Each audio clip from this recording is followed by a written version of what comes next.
Good evening. I am Tiffany Summers, and this is Country Gravy.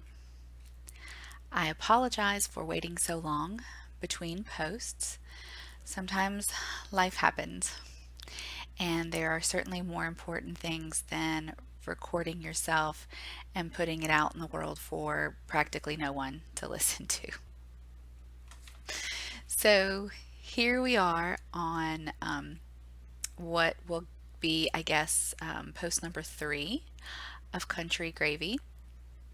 And given some of the things that are going on around us here in Baton Rouge, Louisiana, I've decided to change what I was going to do.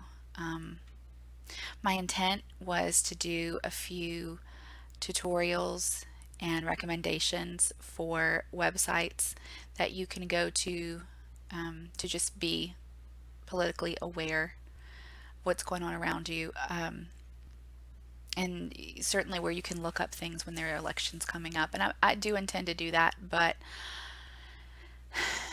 after listening and watching the news and being a part of discussions on social media in the last few days, I thought, okay, I need to do this first.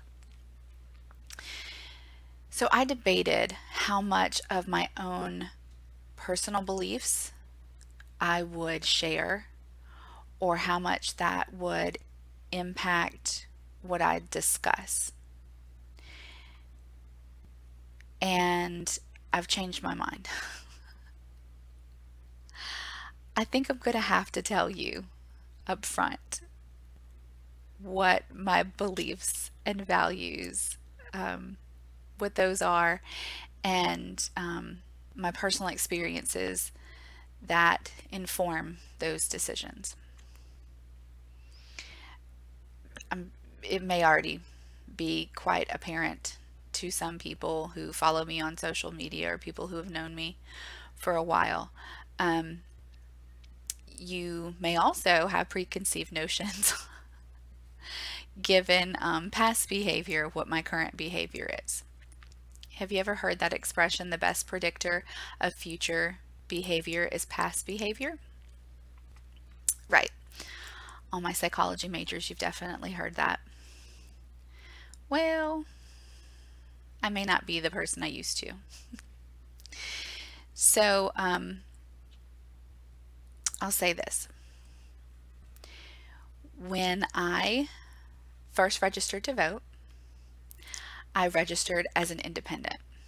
I've told you before when I took those surveys and those quizzes, I was kind of in the middle because on big decisions, I wasn't always in line with one side or the other. I kind of flip flop. And here I go, I'm being brave, I'm telling you. For example, I am pro choice and I'm also pro death penalty, which, given my love of true crime, might surprise some people. Um, but those are two things you now know about me. Maybe you already knew them, maybe you made some assumptions based on stereotypes, which is really what I want to get to. So, I was registered as an independent. Then there were some pretty big presidential elections that came up. And if you're not already aware, I'll tell you, in Louisiana, you cannot vote in primaries unless you are registered as a Democrat or a Republican. Those are the two primaries that we have here in this state. And I could give you more information on that, but I don't want to bore anybody or confuse anybody. So when you are registered as a Democrat, you vote the Democratic primary. You can only vote on those. If you're a Republican, you vote in the Republican primary. You can only vote on those candidates. So when I was registered as an independent, I couldn't do either. I didn't like that.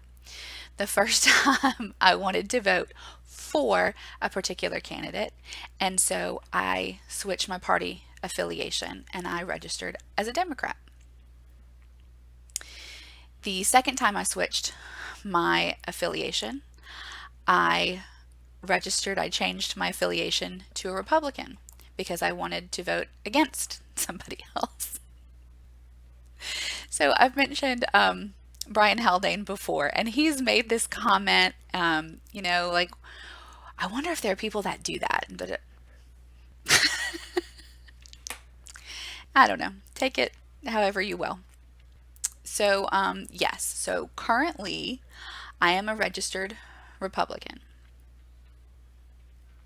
Do I always vote Republican? Absolutely not. Do I always vote Democrat? Absolutely not.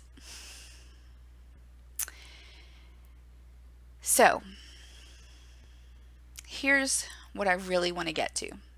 While people are debating about masks and vaccines,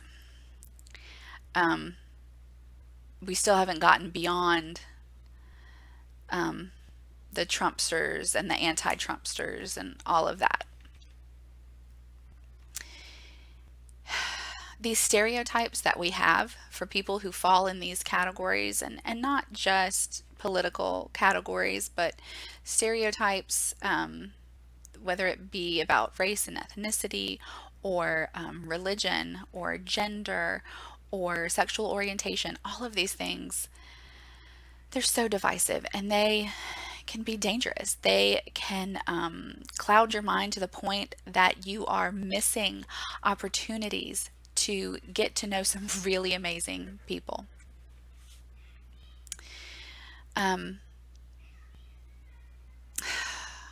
When I am on social media, if I'm on TikTok or if I'm on Facebook, and some of these memes, some of these videos, they're pretty funny. But gosh, if we take them too seriously, it can be dangerous. For example, that if I'm wearing a mask, I must be a crazy liberal. Um, you know, I saw all those videos and posts about like after people got vaccinated and they stopped wearing their masks, that those memes and things that said, "I'm not a Republican, I'm just vaccinated." Come on, it's funny, right? But it's making the assumption that Republicans aren't getting vaccinated. I know plenty of Republicans who are vaccinated, and I know some Democrats who are not. And it's for various reasons and whatever, and I'm not going to get into that. Um, but but I don't remember what I was saying before my daughter walked in. So forgive me. But what's next on my little cheat sheet over here is religion as another example. So this time last year, oh, not this time last year, this time last year we were in quarantine. So pre-quarantine, we were attending a non-denominational or interdenominational church, Christian church. Currently, we are attending a Baptist church. One of the reasons we made the switch is because we wanted to find a place where they had lots and lots of opportunities for our children to participate in activities. And so that's what we decided to do, was go to a larger church that had more of those resources. So I've seen more things on social media. And just, I guess, in general, I have had interactions with people about this. It's not just in the world of social media. About Christianity, that if I'm a Christian, especially if I'm attending a Baptist church, then I must be racist and homophobic and, I don't know, all of these other things. And that's not the case. And I'm sure I'm not the only one, right? In fact, I had to explain to my daughter why we are not members of the church we attend, and I'll share that with you as well. Um, These interruptions are going to be really fun while I don't have all the editing software I need just yet, but bear with me. So, why are we not members of the church that we now attend? So, my daughter asked me if I would be her Sunday school teacher or one of the volunteers. And I explained that I would love to do that. And I just need to find out if her daddy and I can actually do that since we are not members. I wasn't sure if we would be allowed to serve in that function since we're not members of the church. And so she asked, why are you not members?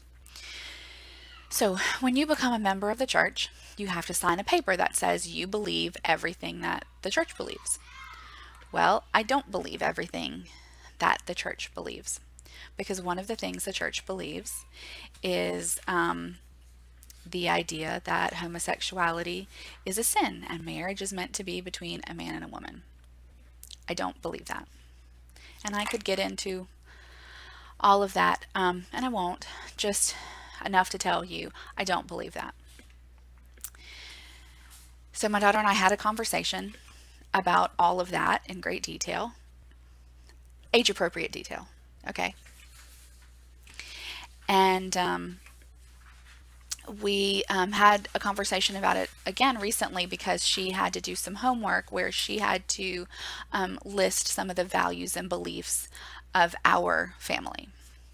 And one of the things she wrote down is love is love. Made my mama heart happy. But that is one of our values. Absolutely.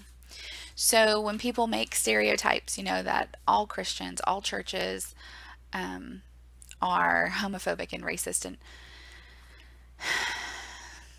no, we're not. Um, I can be both. I can be a Christian and I can be an ally.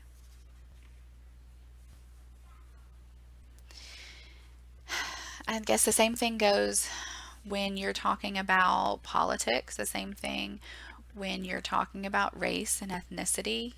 People make certain assumptions based on all of those things. And I'm sure that you've all been in a position where you realize that your assumption was incorrect, once you get to know a person. Because our values and beliefs and our voting practices are all informed by sure that your past experiences, your perceptions change given what's going on around you. So here's another example. And what I really mean when I say life happens these days. My 5-year-old has leukemia. And it has changed a lot of our behavior, a lot of our perceptions. My husband was one of those people that was not going to get the vaccine, and I'm not going to go into that either, but he wasn't going to. And then we went to St. Jude. And whether it be just because he wouldn't have been able to stay in housing with us if he didn't get vaccinated, or if it was because CJ's brilliant, well informed medical professionals changed his mind. Either way, his experience had changed. His experience changed his perception. And he got the shot. And I'm grateful that he got the shot because shortly after we came home, there are people our age, people that we know and knew and talked to and worked with who were hospitalized and who died. And I'm glad Clint got the shot.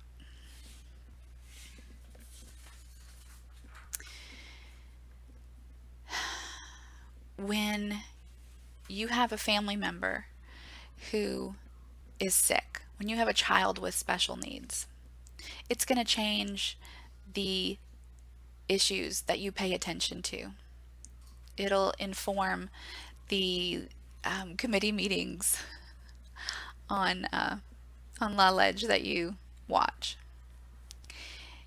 When you own a small business, it might change the way that you understand some of those amendments, right? And I just encourage you to think about those things the next time you hear somebody make a blanket statement. Clint's examples, what were Clint's examples about blanket statements? Well, that all liberals are stupid and Republicans are racist. I like that those were the two he went with, especially when he considers me a liberal. And I want to encourage you too to offer people some grace.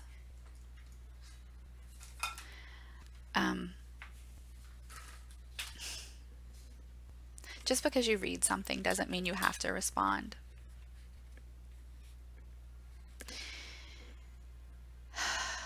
Just breathe and keep scrolling if you need to. I've gotten better, I think, at offering grace. I see it as I know I need grace, probably a lot more here recently. And so if I'm going to expect it from other people, I absolutely have to be able to offer it as well.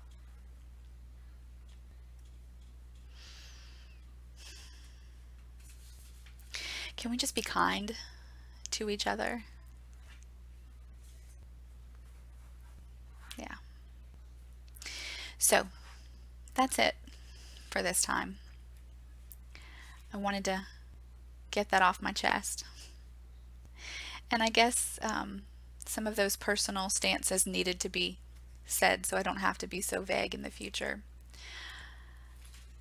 And I still plan to listen and discuss both sides of these issues. I intend to bring to you more than just my education and health care favorites. Because, like I said, I want to be educated and I do want to help educate other people about these issues. I would love to hear your feedback. I would love for you to continue listening, even though you may not agree with some of the things I just shared. And I hope to see more comments and have more discussions with you in the future.